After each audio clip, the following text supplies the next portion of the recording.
It gives me great pleasure to welcome all of you to the latest episode of Priority Message, the podcast from the Fire and Rescue Services Association. And at this episode, I'm very pleased to welcome our special guest, Claire Johnson, who is the Local Government Association Pension Advisor, the font of all knowledge with regards to pensions, shaking her head. You certainly know a hell of a lot more than me and more than anybody else I know with regards to the subject matter for this podcast.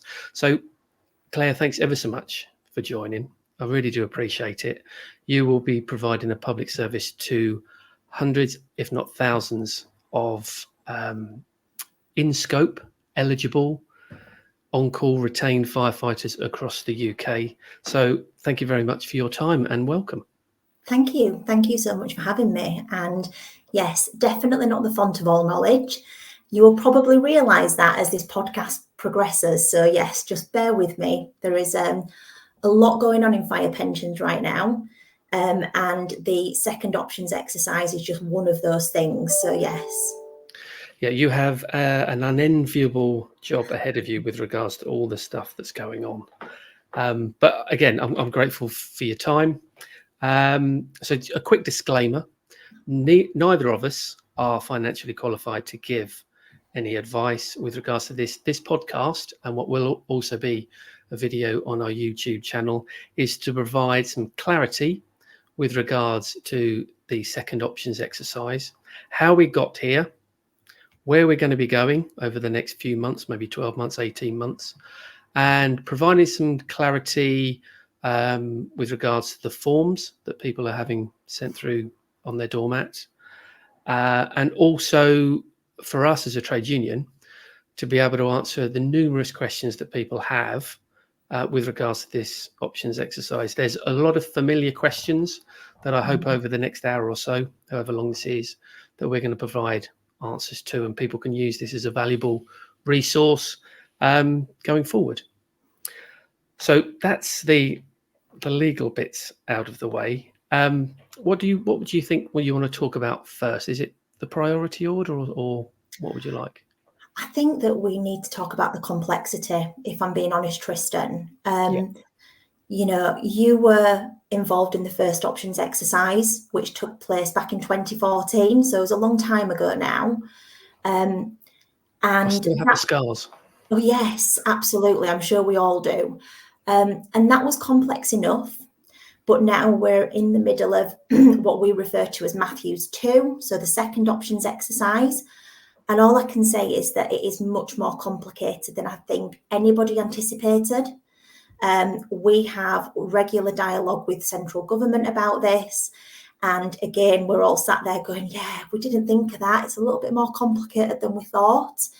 And some of those complexities are down to having the first options exercise and having to revisit some of those particular cases.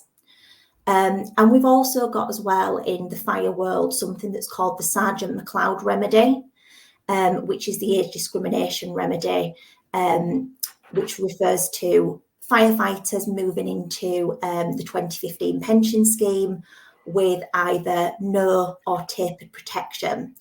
So we've got that running alongside. Now, this particular exercise, the Matthews exercise, is being primarily led by Fire and Rescue Services with the support from LGA, so from me and my team. But what I would say is that, you know, the passage of time hasn't really helped us in this circumstance. We've got new people that are working on pensions in those FRSAs. A lot of them aren't necessarily familiar with what happened back in 2014-15. And because of all the other complexities with the Sergeant McLeod remedy, we are just finding this a lot more complicated and time consuming than we would have originally anticipated. So I think that what I would say, first of all, to this podcast is that the FRAs that are out there are working extremely hard in a very, very tough environment, and we are trying to support them as much as possible. So I think that my plea to your listeners and the people that are watching on YouTube is please be patient with them. We are doing our best to try and get this exercise over and done with as soon as possible. Trust me, we don't want this to drag on any longer than it needs to. But I just really wanted to set out, just by managing expectations, and just ask for that plea out there, just to say, please bear with us, please be patient, and to be patient with yourself as well, Tristan, because, you know, I appreciate that pensions is just one of your many references that you have. And you want to work with us to get this right. And likewise, we want to work with you to get it right as well. So I think that that's probably where I would start, and then happy to move on to the priorities if you think that that would be helpful. Yeah, in terms of the complexities, you very kindly shared a document detailing a number of different scenarios, and I think you said there were 50 during the second options exercise compared to 10 in the first. I mean, that alone is quite daunting. Obviously, if you're at the receiving end, you just think, well, I'm a firefighter, I just want my pension. But it's really, really not that easy. There's legislation involved. There are unintended consequences with regards to that legislation.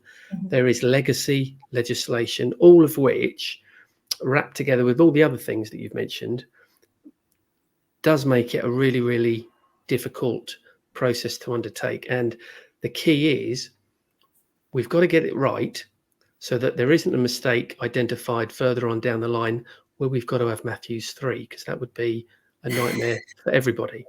And just to echo your sentiments about the fact that since the first options exercise, you're right, 10 years has gone past. Some people have left the service, they've retired, or they just left from the back office, the support staff, the experts, etc.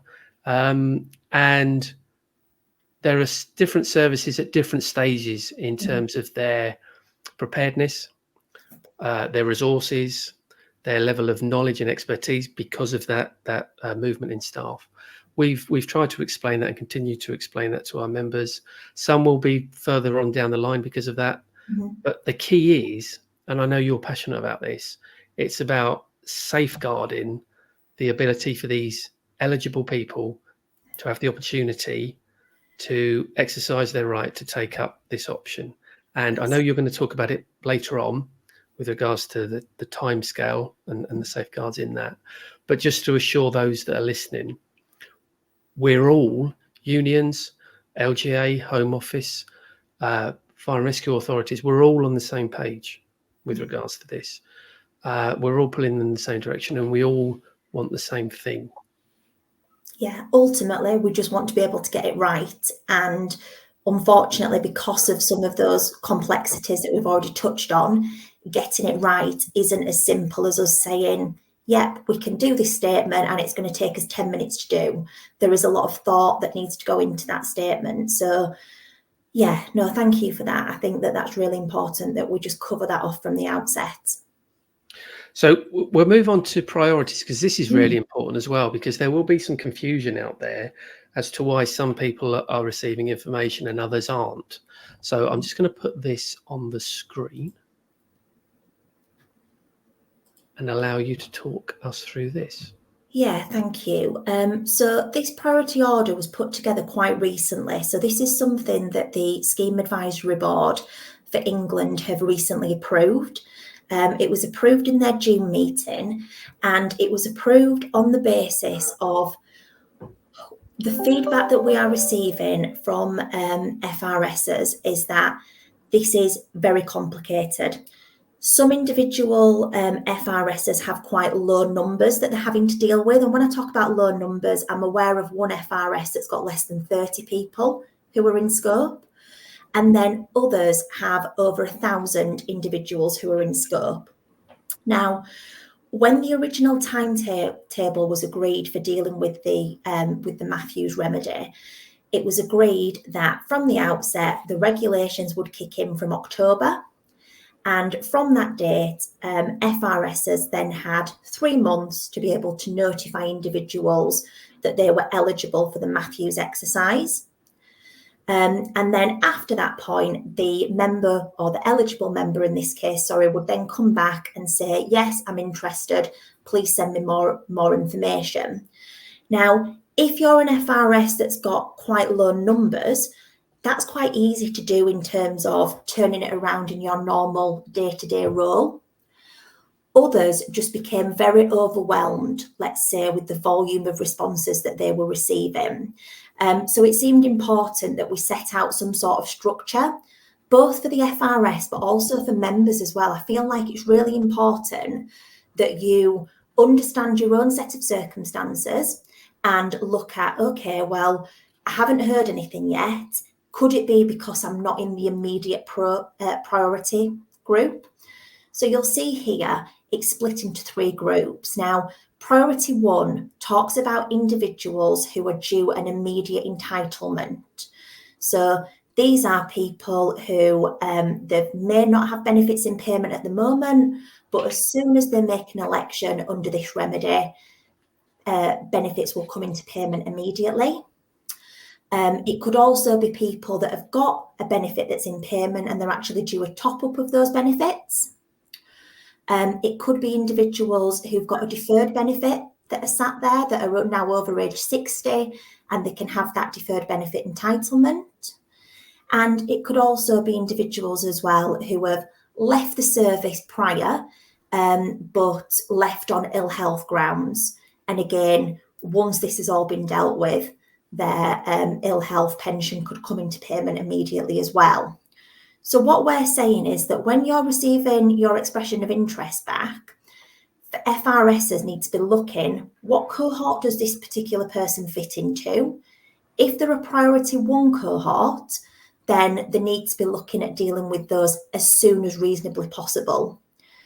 The ones that fit into more the priority 2 and the priority 3 order, so these are individuals that may have an imminent entitlement. So don't have anything immediate. There's nothing that's due to come into payment right now, but there will be before the 31st of March 2025.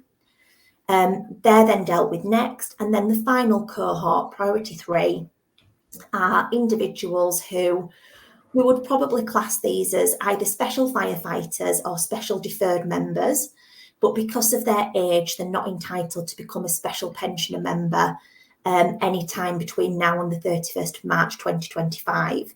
So for those individuals, we're saying, you are important to us, you are a priority, but we've actually got people that are sat there who, unfortunately, due to the nature of their case, are more of a priority.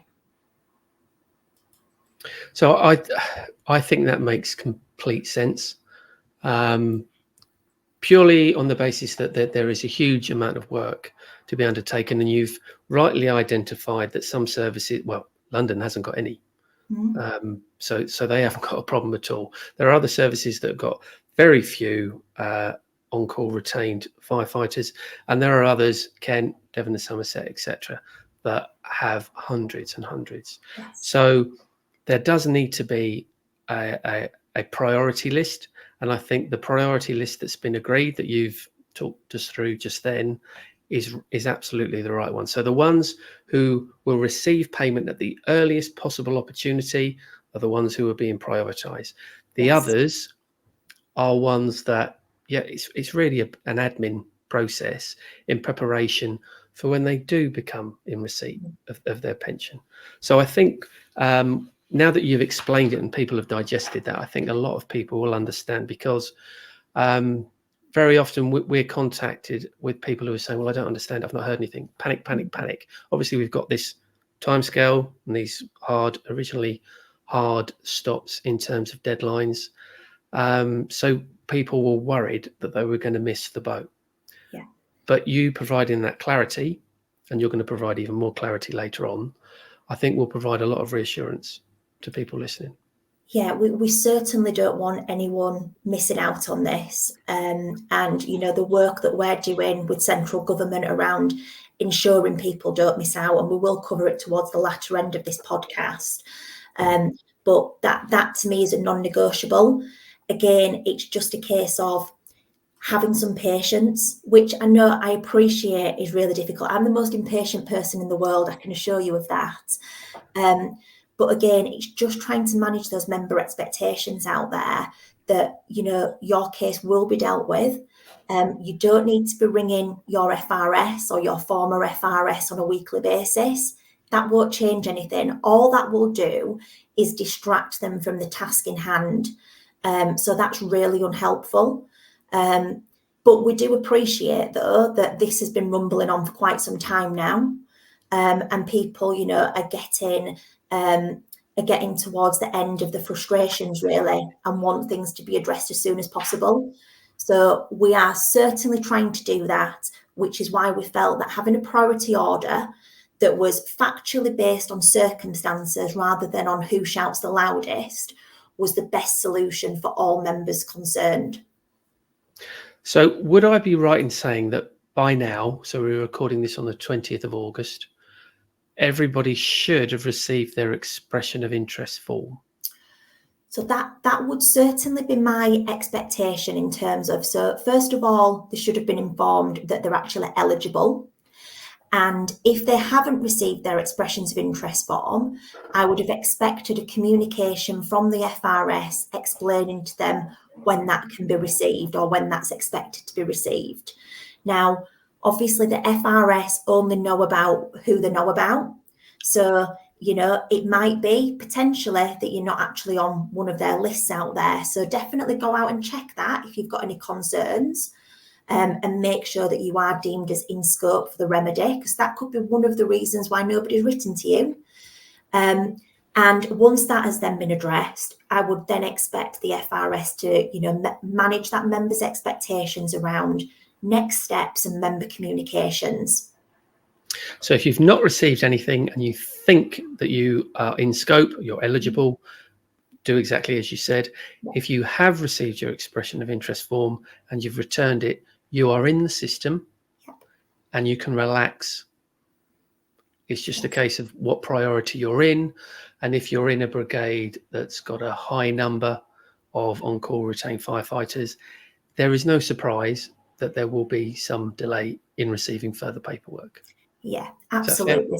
Absolutely. And from those rural brigade perspectives, then yes, they're going to be dealing with hundreds, if not thousands. So yes, please just be patient on that.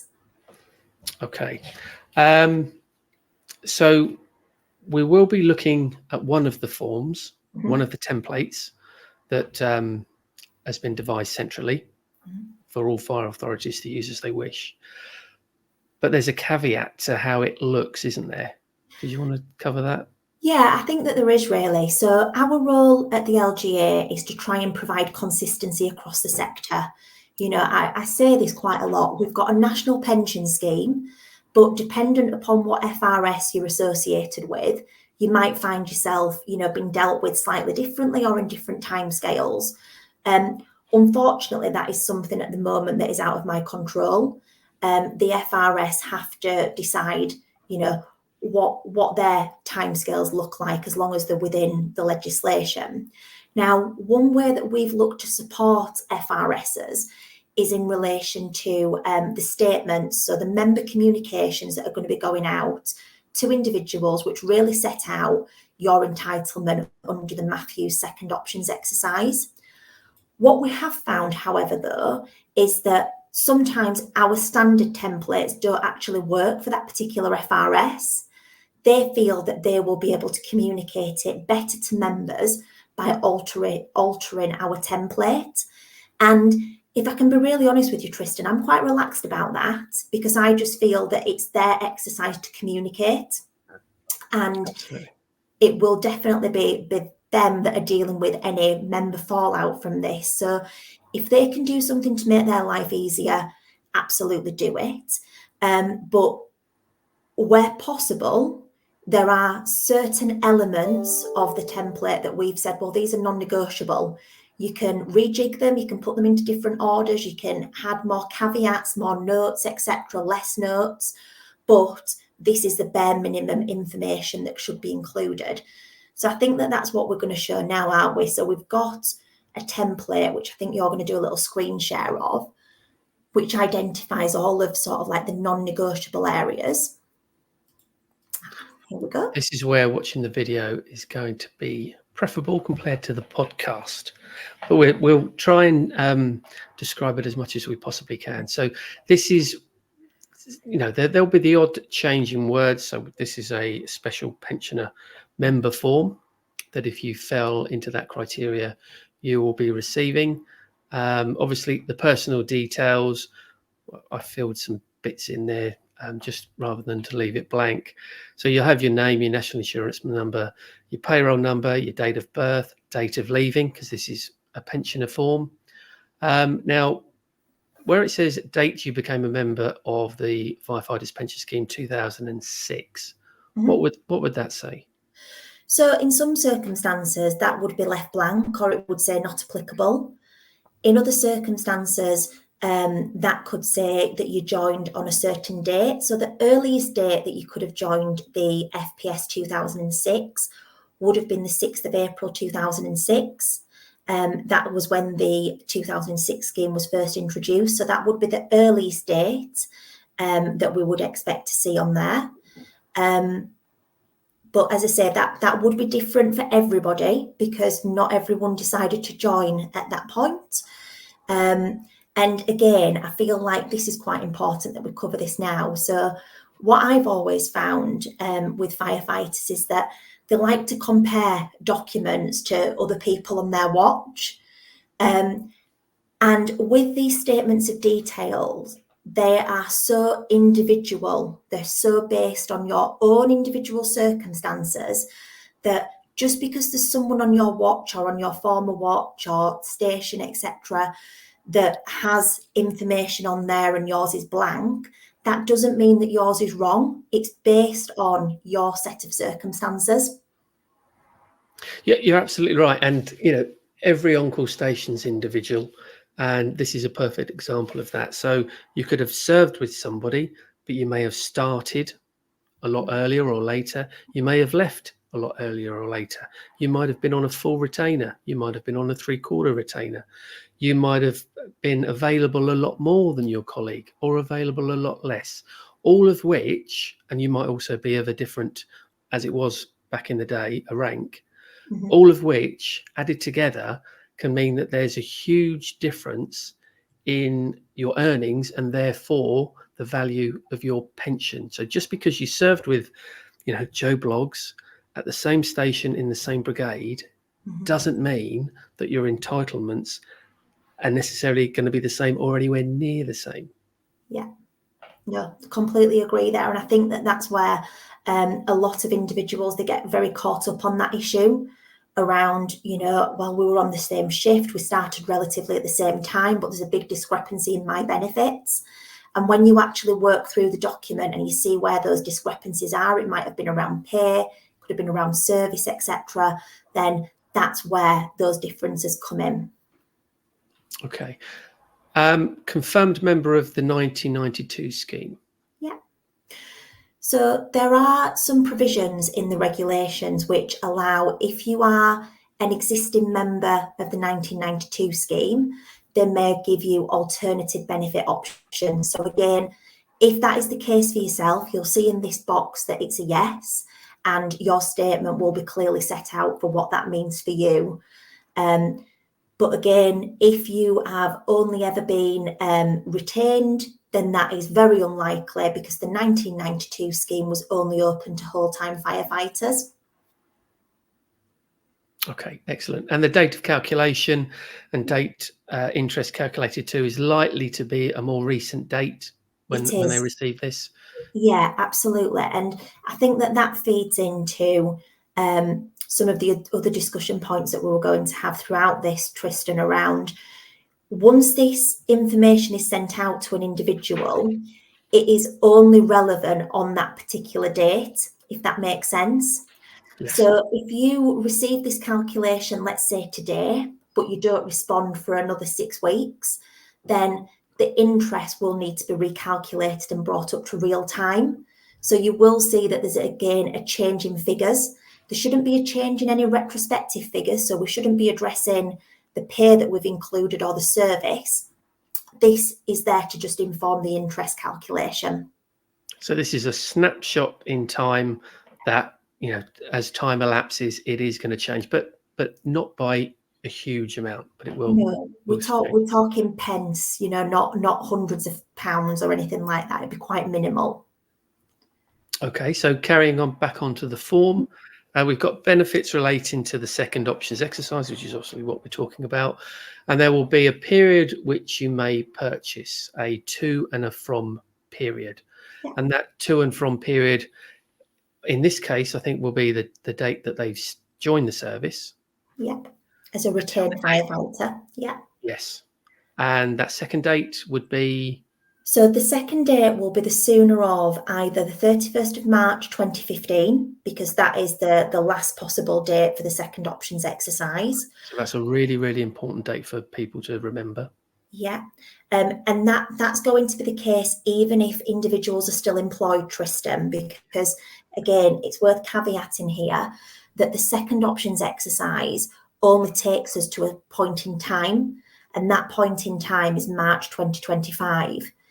After March 2025, it doesn't mean that your entitlement stops, but it then starts under the Sergeant age discrimination remedy.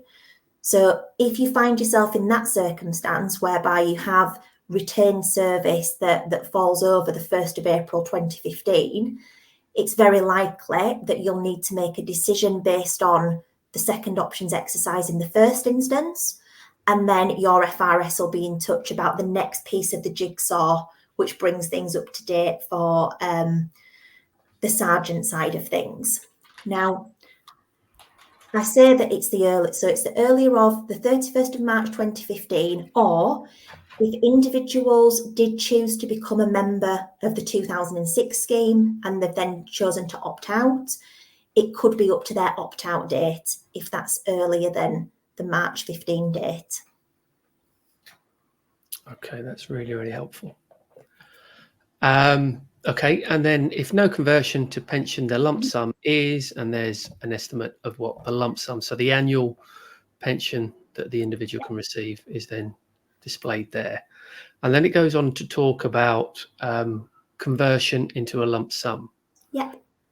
I think it would be really good to cover this bit because there's a lot of people out there who don't quite understand how this works. No, absolutely. So in terms of fire pensions, there is no automatic lump sum right. You have to give up some of your annual pension to receive a lump sum.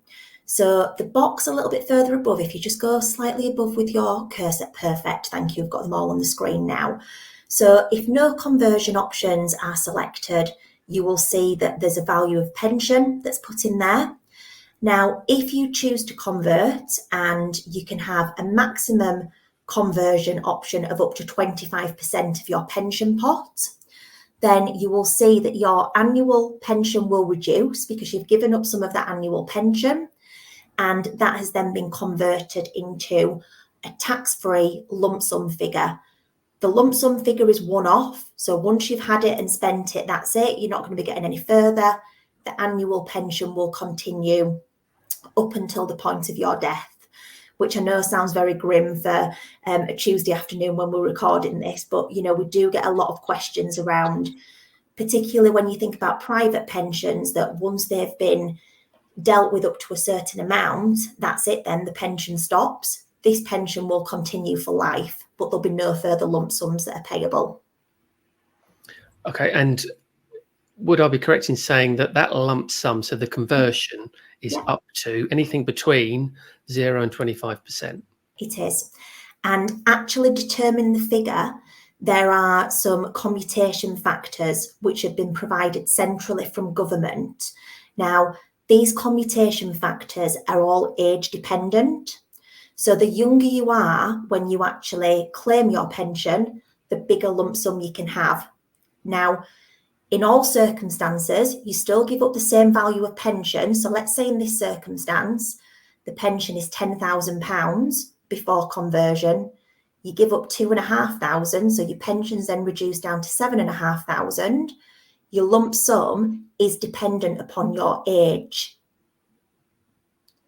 Yeah, that's really, really helpful for everyone listening. So as an example, as you said, it would be, in this example, 10,000. Yeah. You would give up 25%, or you could give up 25%. which would be 2,500. So your pension then becomes 7,500. It does. And that 2,500 that you're sacrificing, for want of a better word, is multiplied by a specific number that is contained within a table that is dependent on your age. That's right. Yes. And that formulates this figure,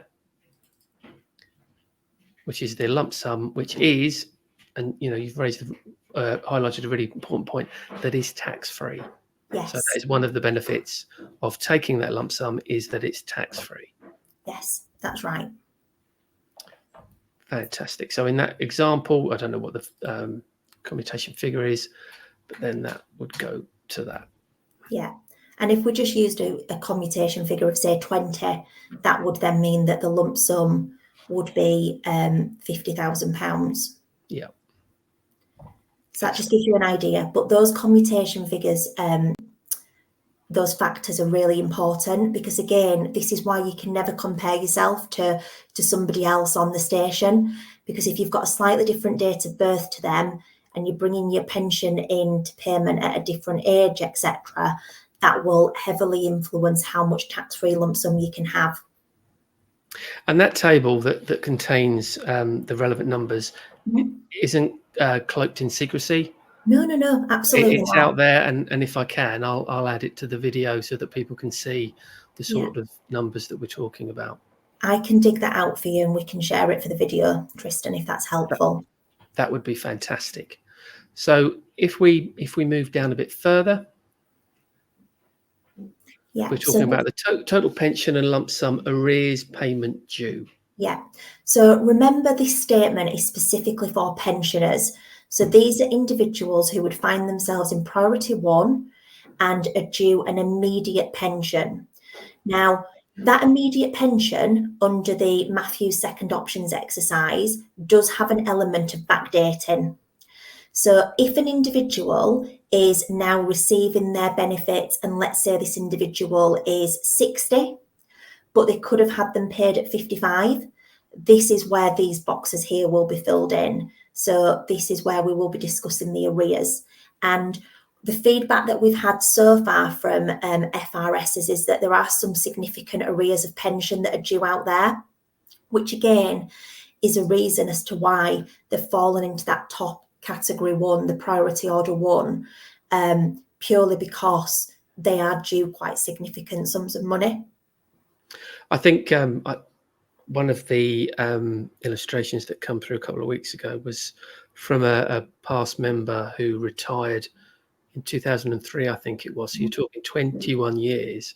Yeah. And in terms of the numbers on the screen that would fill those blanks, you're talking 6 figures. Oh, yeah, absolutely. A lot of money, which is why, correctly, those individuals have been prioritised.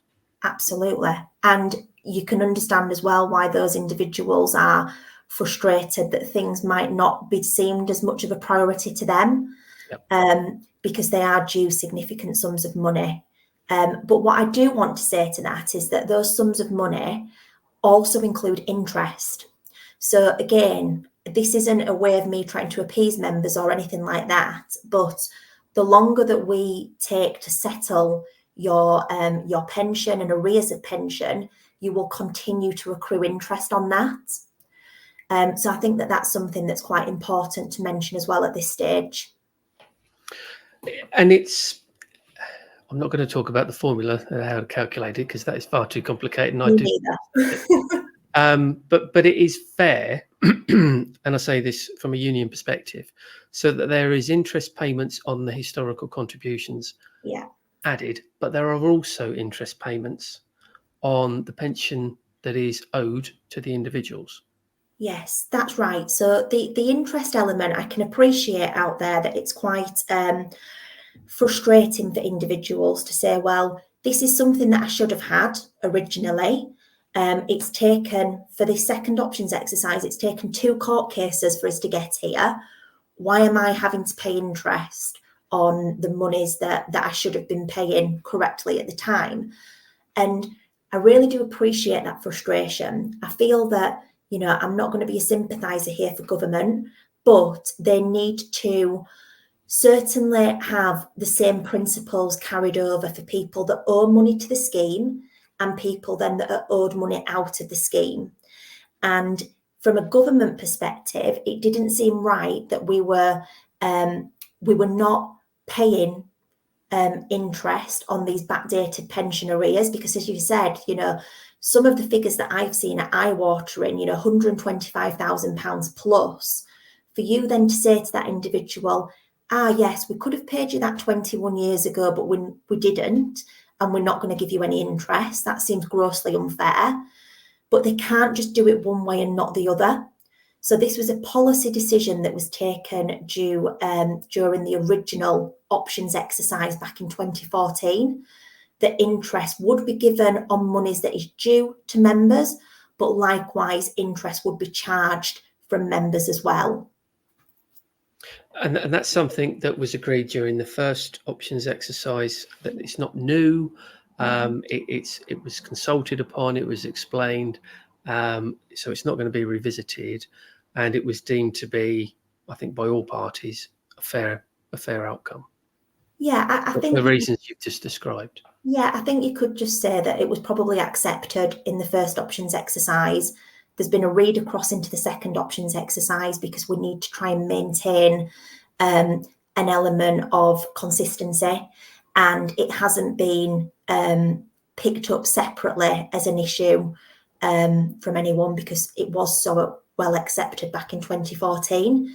Now, I feel like what probably wasn't done correctly back in 2014 was the possibility that members really understood the interest side of things. So we have made some adaptations to these statements that clearly set that out for members.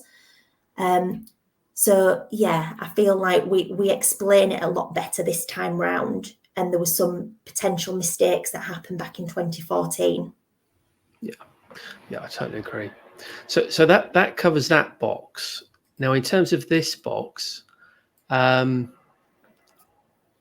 would say that there's been an interpretation that the final figure by the recipient of this letter is that it's money that they owe. Okay. But it's not, is it? It's not, no. It's money that's owed to them. Yeah. I think because the word arrears is in there. Okay. But people have, subconsciously assumed that the final figure is a figure that they owe rather than is owed to them. So I think it's important to provide that clarity. I understand from your perspective, you probably think, well, it's clear as day. But I can tell you, we've had a lot of members coming back saying, okay, I'm reading this, that I owe them money. And it's quite rewarding to be able to say, no, it's the other way around. Yeah. Yeah, okay, well, thank you for feeding that back. I will take that back to the team and see if there's anything that we can do in terms of clearing up these forms going forward. Appreciate that doesn't help any cases that have already been sent out, but we can certainly take that away and make sure that that's cleared up for future people that are yet to receive their statement of service, if that would be helpful, Tristan. That would be fantastic. Thanks, Claire. I do appreciate that. So just moving down, and this is another common query we have. So it's the period of service that you choose to purchase, and we've covered that already with regards to the 2 dates. And then the next box talks about how many years and how many days pensionable service you have. And it's assumed, and understandably to a degree, it's assumed that, well, I was in for 20 years, therefore I should have 20 years pensionable service. But it doesn't work like that, does it? No, it would work like that if you were a whole-time firefighter, or even if you were a retained firefighter that did, the same level of hours consistently that a whole-time firefighter does. But the actual period of service then has to be recompensed against. Well, what does that actually entail that you physically worked? So then that is prorated down to the actual years and days.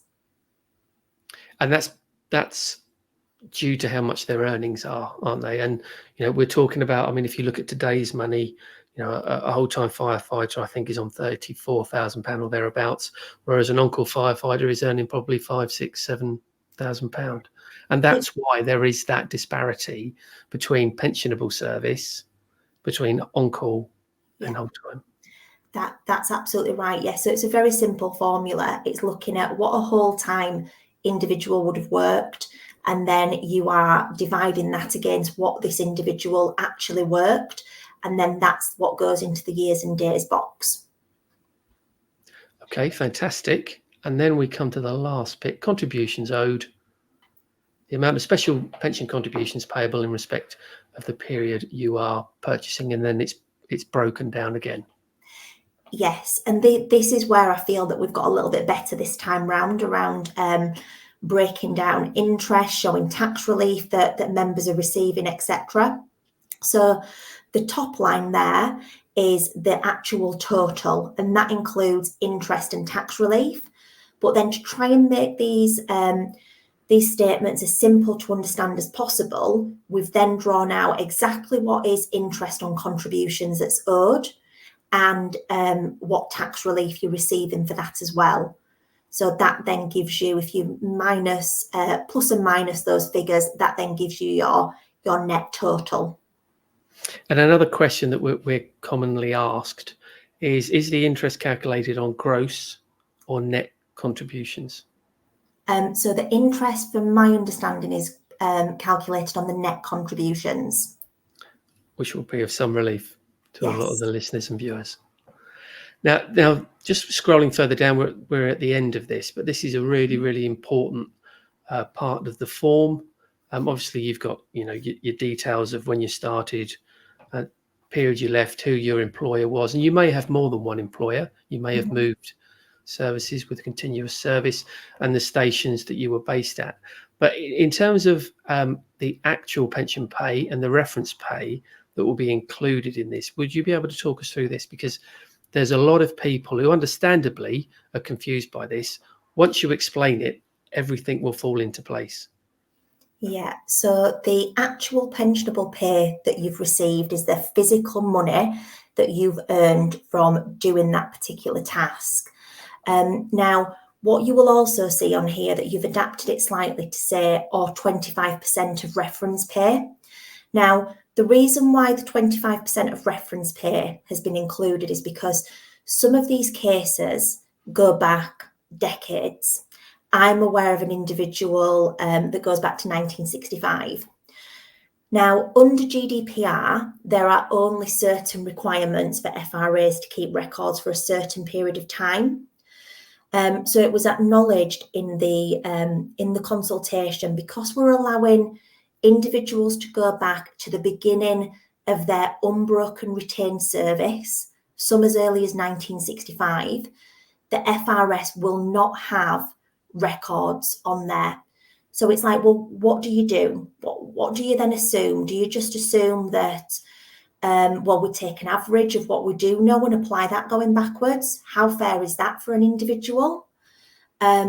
So it was decided nationally, and there was a lot of consultation around this as well. We did speak to trade unions, we spoke to FRSs and got their opinion.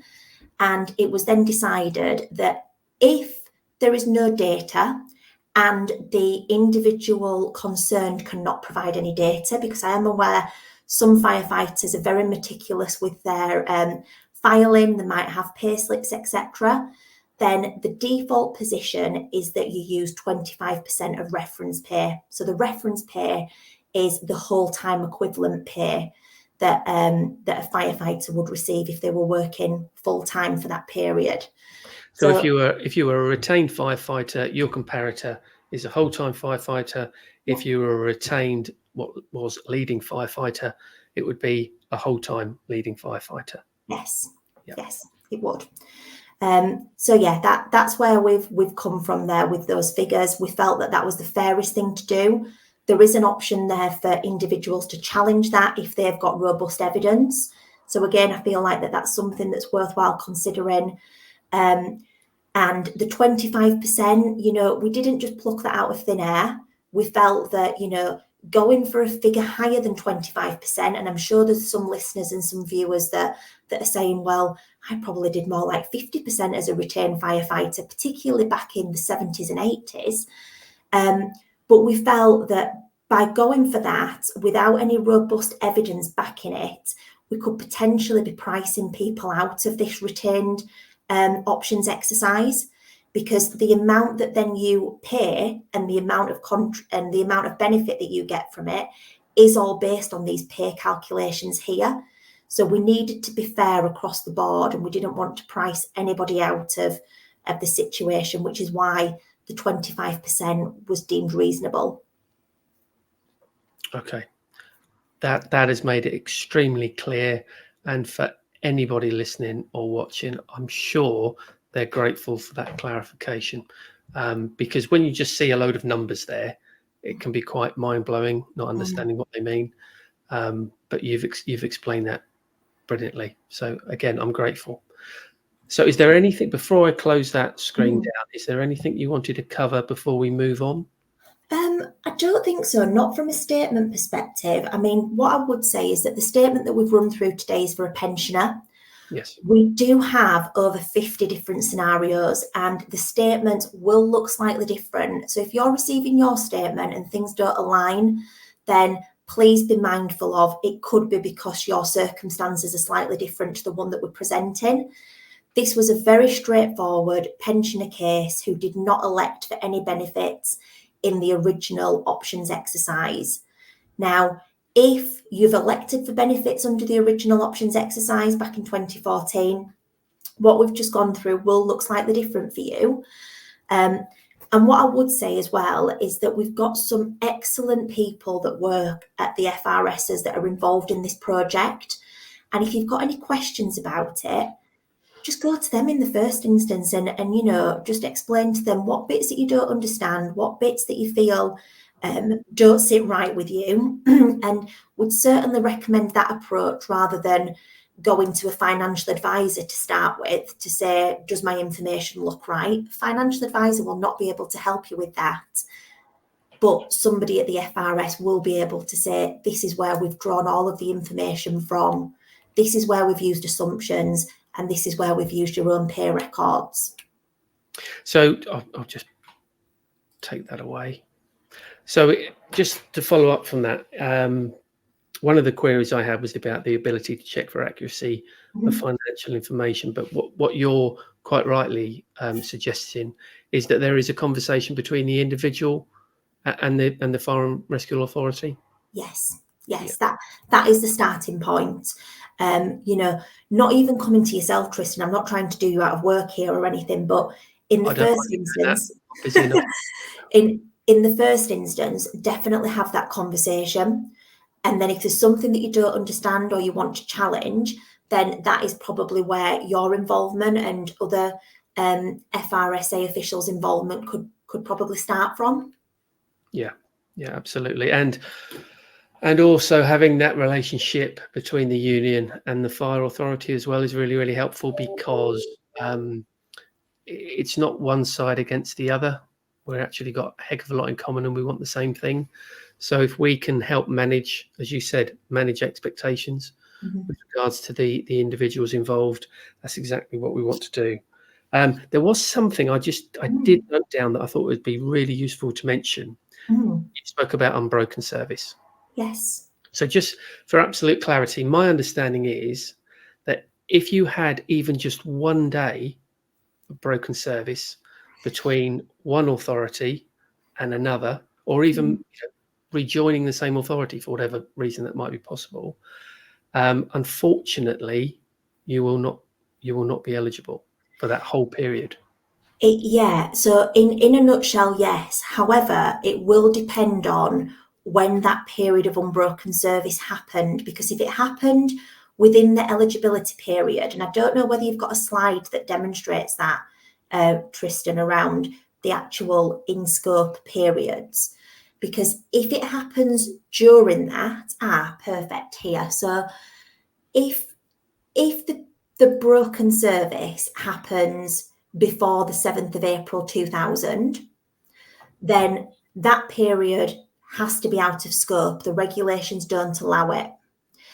But if the broken service happens between the 7th of April 2000 and the 5th of April 2006, then they will be treated as two separate records, but both would be eligible because they come into the eligibility window. Does that make sense? Because we've had that question. Because I didn't know that. Okay, that's really helpful. So just to clarify that again, anything before the 7th of April 2000, out of scope. Yes. But a break between the 7th of April 2000 and the 5th of April 2006 can be used. Yes, because for both periods of retained service, even though there's a break in between, it could be a day, it could be a month, it could be a year, both periods would naturally fall in scope because the service is within the 7th of April 2000 window to the 5th of April 2006 window. So what an individual might find is that, particularly if they've changed brigade during this period or something, they might have had a transfer to a neighbouring FRS, that they will get options from one FRS relating to the period where they started the break, and then they might get options from another FRS that relate to the period where the break finished and you've started with them. Understood. That's really, really helpful because I've actually got a case that fits that criteria that I've had land on my desk this week where the service is saying the opposite. Oh, so that's really, interesting. Really that's interesting. Well, if you need us to pick up any conversations offline with that, please just let us know. I absolutely will do. So I'm glad I asked that now. Thank you. So again, looking at some of what I think are the main questions that people are going to be wanting asked and answered. Tax relief and how that works. We've gone through that form, and you've highlighted where compared to the first options exercise, it's a lot clearer. Yes, which is great. But what about the 20 and 40% rates? Yeah. And how is that going to work? So a recent query I had where the individual in the 80s was earning so much where he was on 40% tax rate, then that changed to 20, then it moved back up to 40. So I hope that's not too much of a complicated question or example, but I'm hoping you can provide some clarity on that. I absolutely can. It's not a very straightforward answer though, so you'll have to bear with me.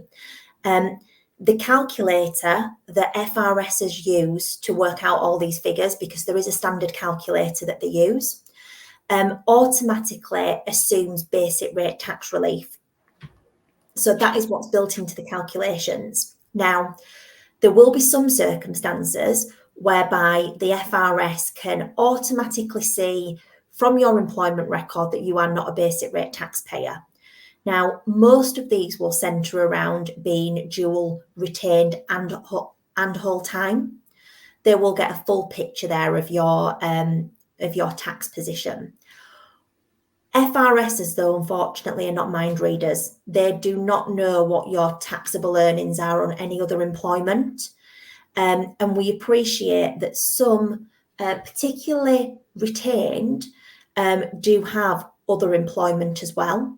And it's that other employment that could push them into a higher tax bracket. So on the face of it, they look like they're a basic rate taxpayer. That is what the calculator is going to do.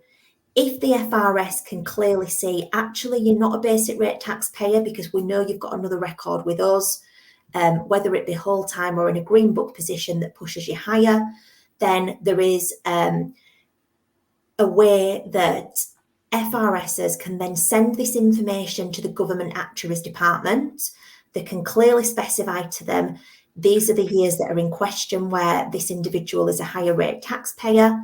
And then the Government Actuaries Department will then be able to modify the calculation for them. In the circumstance that you do look like a basic rate taxpayer, you've got no other records with the FRS, then they will just assume that you are a basic rate taxpayer unless you tell them different. And it's not as simple as just saying, oh, I'm a higher rate taxpayer, give me higher rate tax. That would be lovely, but it would. That's not going to happen. You will have to prove and evidence this. So it could be that, if you're on a payroll somewhere, that you can supply them either with P60s or pay slips, etc. Or if you're self-employed and you do a self-assessment, that you can provide them details of your self-assessment. And once they've got that evidence and once they've been able to verify that, again, the same position is the calculator with all your information in there will be sent to the Government Actuaries Department, and it will be up to them then to amend the calculation to reflect the higher rate tax position. So very similar to the actual pay.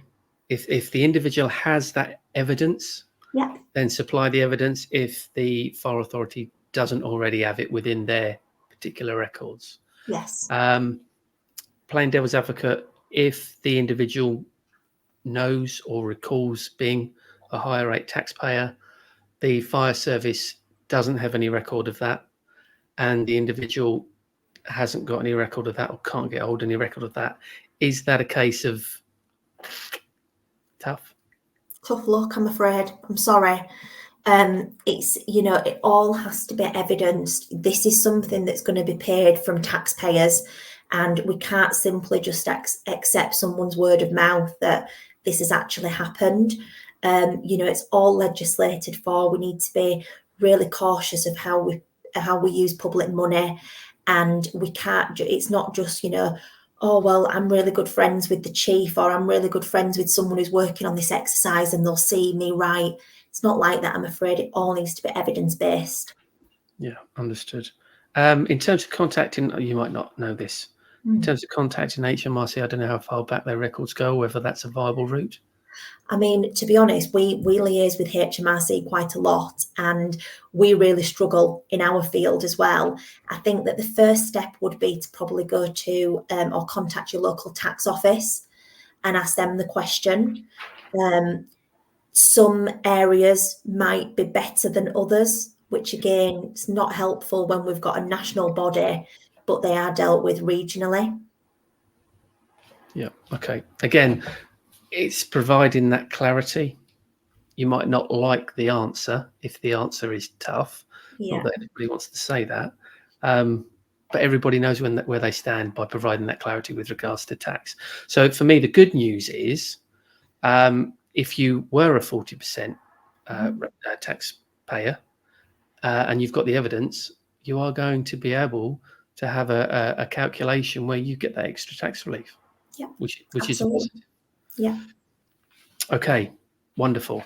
I'm just looking through the questions that I've had, and I think I've covered them all. But I know you've got some points that you'd like to raise that are really, really relevant. Yeah, I just thought, well, you've given me this opportunity to speak to your membership group, that it'd be quite a good time for me to just explain to them really what's on the horizon with this.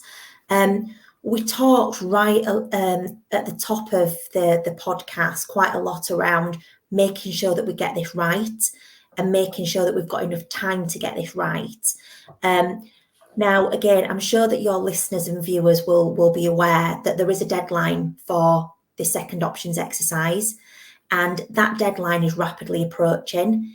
It's the 31st of March 2025. And the expectation when setting this deadline from a government perspective was relatively straightforward. We've done this before. It's not going to be that hard. The feedback that I'm now giving to them has really been an eye-opener for them to say, oh yeah, we didn't think about that at the time, or there's some additional complications that have changed, the tax system's changed, etc. And we also know as well that FRSAs, through no fault of their own, have really struggled in some respects resourcing for this exercise.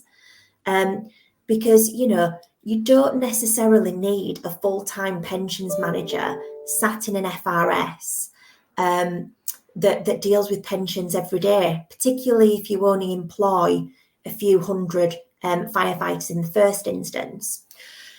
So, they've certainly tried to resource themselves up. And I think that the problem that some FRSs are finding now is that if you don't have that knowledge of the first options exercise, the second options exercise is becoming even more of a challenge. So because of all that, we fed back our concerns at the LGA around this deadline, and we do not want any eligible individuals missed out. We also don't want a Matthews 3 either. So there are ongoing discussions with the Home Office at the moment around what can be done about the deadline. And what we've asked for is for an extension to the 31st of March 2025.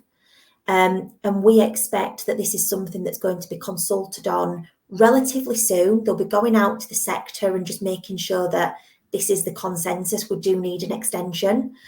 And then it's likely that if that is put through, it will then become a scheme manager discretion as to say, right, there's enough exceptional circumstances here that means we haven't been able to do your case within the original timeframes. So therefore, we're going to take a little bit longer. Don't forget, in terms of if you are owed money from the scheme, you will get compensated for that through the interest. But it just means that we can get your case right from the outset rather than rushing it through and there potentially being problems. So yeah, that's one area. So I'll let you come back in on that, Tristan, and I'll explore some of the other areas as well. Well, I was just going to say one that's really, really helpful and reassuring to people. We obviously had an extension during the first options exercise, didn't we, of 6 months? Because I think that was originally 31st of March as well, that pushed, I think, to September the same year. And just to say that for those who don't know, a scheme manager, every FAR authority will have a scheme manager. Who that scheme manager is will vary. That could be the chief, that could be a non-operational individual, etc. But the assumption from our perspective would be that if the scheme manager and the service and the relevant advisors of the view that, yeah, we definitely need some more time here, we've got some outstanding cases, that they have the ability to extend the deadline to ensure, as we said right at the outset, we all want the same thing. We all want everybody who's eligible to be able to be given the option to exercise their right, which I think is great. Okay, so that's that. Did you want to talk about other future policy amendments? Yeah, so there's a few amendments that might be of interest to this audience. Now, some of these amendments do relate to survivors' benefits and deceased individuals, so I'm not going to cover those off in this particular forum, but there are two other things that I feel are really important covering. So individuals who are listening who are going to be treated as a special deferred member, at the moment, there are no conversion options available for special deferred members. However, through this same consultation piece that I alluded to a few moments ago, this will be something that is under review. And we think that it will be a huge benefit for that deferred community to be able to have conversion options. So this means that your pension can be treated in its entirety as either a standard or a special pension, rather than having only part of it as special, then the rest of it as standard. So that's going to be a real benefit if that gets passed through the consultation. And the other... We would certainly be supporting that. We think that would be a massive advantage to those individuals involved. Yeah, I just think that, we do it for other cohorts. So why aren't we offering special deferreds? It seems like they've been missed out, and I don't feel like they've been missed out intentionally. I just think it was something that was originally overlooked in 2014. And then the other amendment that is potentially on the cards is around individuals who joined the standard 2006 scheme. So remember, the earliest date that you could have done that would have been the 6th of April 2006, and then opted out prior to the 1st of April 2015. So the regulations as they stand at the moment say you can only purchase up to your opt-out date. But again, we don't understand the policy decision behind that. We feel that they should be able to purchase for the full period, so up to the 31st of March 2015. So again, this is something that is being looked at and is currently under review. We expect both of them will probably go through the consultation process without much trouble, because it is a benefit in both circumstances to eligible members. Yeah. And again, something that we would support, and we're sort of scratching our heads when we realised that they weren't able to. But as you quite rightly identified, this is an indirect consequence, isn't it, rather than an intended process. So again, I think two things you've highlighted there in terms of the future policy amendments that are really, really positive. Did you want to talk about compensation with regards to the tax? Yes, I do want to talk about that. So you mentioned right at the beginning of this show about an individual who is due some arrears of pension, which are 6 figures. Yeah. Which, you know, I'm sure everyone would love to receive one of those letters. I certainly would do. The problem is we've been having some discussions with HMRC around overriding tax policy and what does that mean. And what they are saying for this particular group of members, the entitlement to their pension arises in a single tax year. Okay.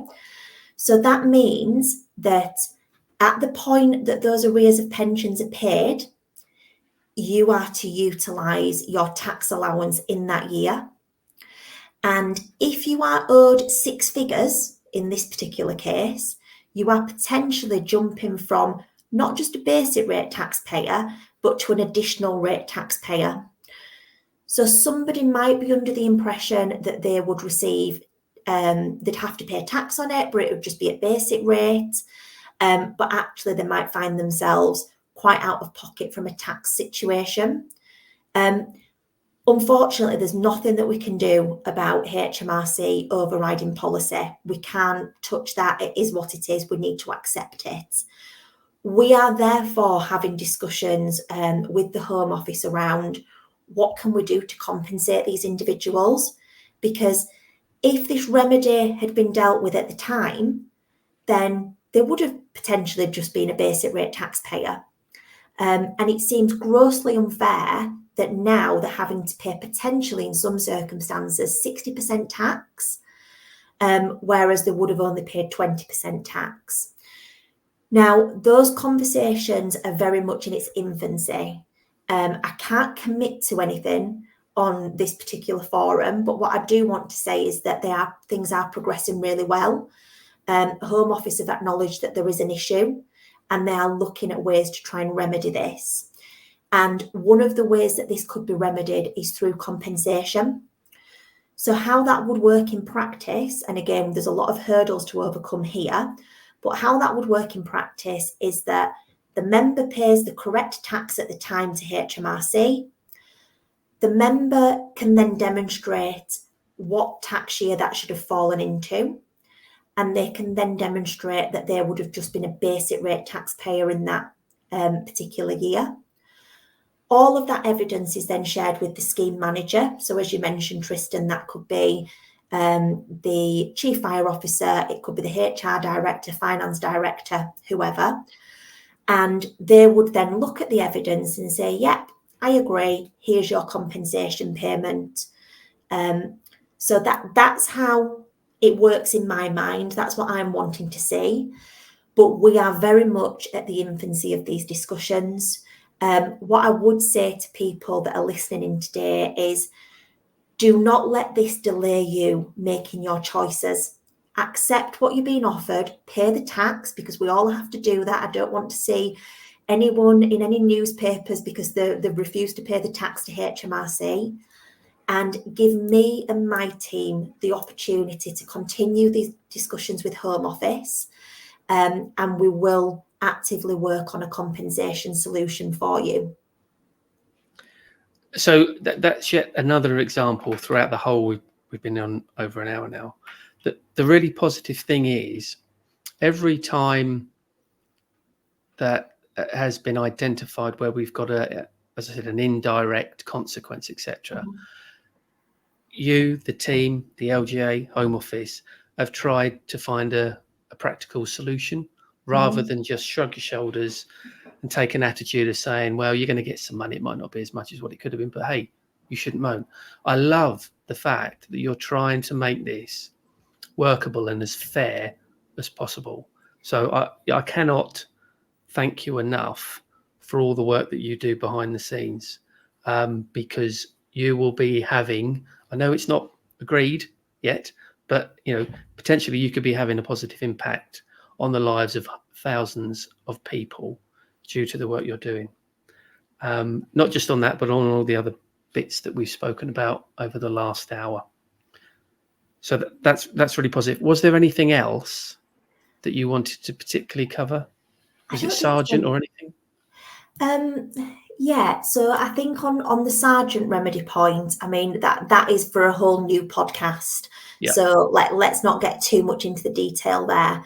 I think it's just that reminder, particularly for individuals who have service, retained service in the Sergeant remedy period. So that remedy period is the 1st of April 2015 to the 31st of March 2022. It is very likely that your FRS will be dealing with that separately. Yeah. So they will write to you about your options under Matthews and up to the 31st of March 2015. And then once you've made a commitment under that options exercise, we can then start looking at the Sergeant implications for you. And then further information can come out. So again, it's just another layer of complexity that we didn't have back in 2014-15. We've got it now. We're trying to deal with it, in a way that is as explainable to members as possible. So yeah, please, if you do get figures or you get dates quoted and you're like, oh, that doesn't seem right, it's probably because of the Sergeant remedy that will be dealt with separately. And the Sergeant remedy, for those who don't know this, that's all about the age discrimination, which is a hugely complex remedy that people like yourself is having to go through. That would be tough enough without having Matthews at exactly the same time, and the difficulties that represents by having those two things together as opposed to just separately. I, as I said right at the beginning, I don't envy your role at the present time. I think what I would say is that the Sergeant remedy is more straightforward than the Matthews remedy, if I'm being really honest with you. And that says a lot, because that is very complicated. Okay, so just to, for those listening and watching, I think what would be advisable, because pensions is complicated, to some pensions is boring, but pensions is important to everybody. Mm-hmm. It would probably be good to revisit, re-listen, re-watch this podcast and this video again, because there's a lot of information you've packed into just over an hour, and that by re-watching, re-listening, you're probably going to pick up more important bits again. But you're there, you're providing a service. The unions are there, we're providing a service. The fire authorities are there, providing a service. If anybody listening or watching has got a question, don't just sit there being frustrated. Don't make an assumption. Speak to your former or current fire and rescue authority. Speak to your union. If you're not in a union, join the FRSA. There's a quick plug. And because, as I keep saying, we all want the same thing. Mm-hmm. We all want a good resolution to this. We want everybody to get what they're entitled to. So with that, Claire, if you're happy, I'm going to say thank you. Unless you wanted to cover anything else. Nothing else. I'm sure that there's lots that I could cover, but I feel like we're going to just blow people's minds. We will, and there will be, people with questions at the end of this, because we can't cover everything. But I would be really, really confident that we've answered a lot of questions for hundreds and thousands of people out there who are scratching their head at the moment. I can't thank you enough for coming on. I thought it was extremely brave of you to come on. And I just think it's great. I think it's gone really well. And, you know, if we need to do it again for whatever reason, not that we want a Matthews 3, but maybe, you know, you're always welcome to come back on for whatever reason. Within the show notes, I'll put contact details in there for us so that if you've got a question, I do not want to put your contact details in there, Claire, because you will get bombarded. Yes, I wouldn't please do that don't. to you. No, thank you, and thank you for having me. And I think that, you know, our role here at the LGA is very much supporting those scheme managers. And I felt that it was important to do this podcast because I'm aware that the scheme managers are getting quite a lot of questions from various members. So let's just try and address some of those from this position here. But I definitely do not have time to deal with individual member queries. So as Tristan said, direct those to the FRS, direct them to Tristan if you're not getting anywhere with the FRS. And then we meet quite frequently, don't we? So we can certainly pick up some of these issues when we meet. And if we need to have another podcast, we will do. You know, I'm more than happy to do that. Fantastic. So once again, Claire, thank you so much. Thank you.